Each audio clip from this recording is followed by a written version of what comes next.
excellent mind. Welcome back to this amazing trimester and our first class. It's a pleasure to have you around. I am Mrs. Ojamon. Today we are going to be learning about an interesting topic: early explorers and pathfinders. So get your pen and book and let's begin. It's really going to be a very interesting one.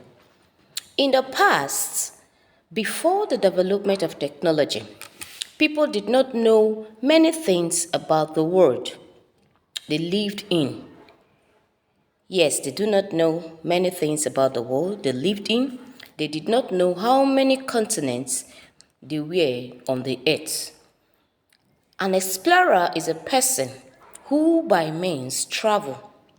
Yes, and they did not know about the different people who lived on these continents. To find out, kings and queens gave money to certain explorers. One of the major reasons people discover new places or their resources and countries. Some famous explorers are Ibn Battuta, Olada Equino, Mungo Park, Christopher Columbus.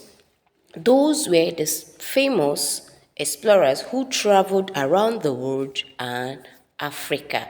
So we are going to be looking at each of them one after the other. So don't forget, some explorers are Christopher Columbus, Mungo Park, Ibn Battuta. Ibn Battuta. Abdullah Ibn Battuta was a Moroccan born in 1303.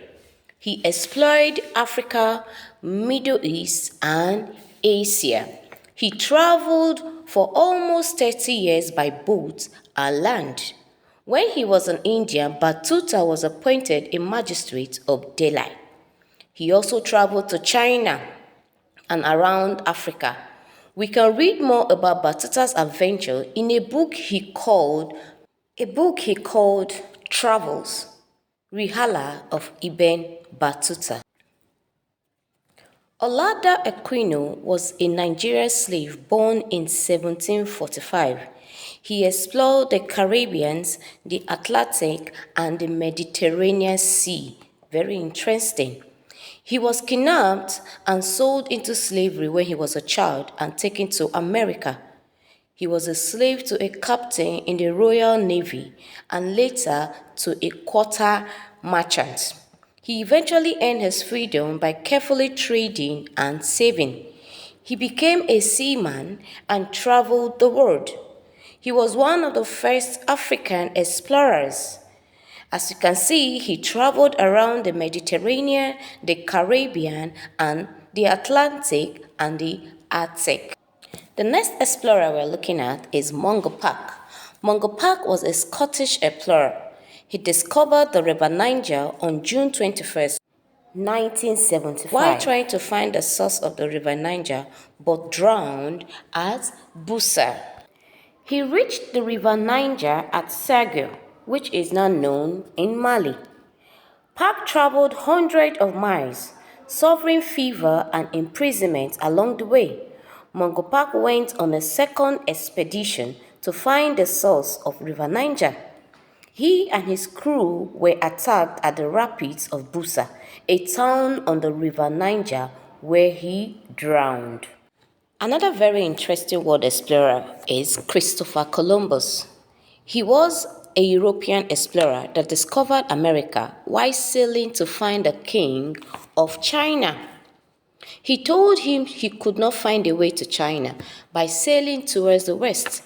The king did not believe Christopher Columbus and sent him away. Christopher Columbus did not give up. He went to see the king of Spain, who told him he had no ships to spare. When Columbus finally wanted to give up, a friend told him to go and see the king of Spain again. This time, the king agreed to give him 3 ships: a large one named at Santa Maria, a medium-sized one named the Pinta, and a small one named the Nina. Columbus sailed away very happily, and on his way he sailed on, going west. The sailors became afraid, but they believed they would keep on sailing forever and ever. On and on until they saw a bird. Then a sailor found a stick that had been carved by someone. This was a sign that the land was near, and the sailor's interest grew happier. Christopher Columbus took a banner of the King of Spain and claimed the land as property of the King and Queen of Spain. He thought he had arrived in China, but the people of the island did not look like Chinese. Columbus had not arrived in China. He had landed in America. He returned to the King of Spain to tell him of his adventure. He was made a nobleman and an admiral. Columbus late returned to America 3 more times. Thank you for watching. Until I see you again, stay blessed. Bye for now.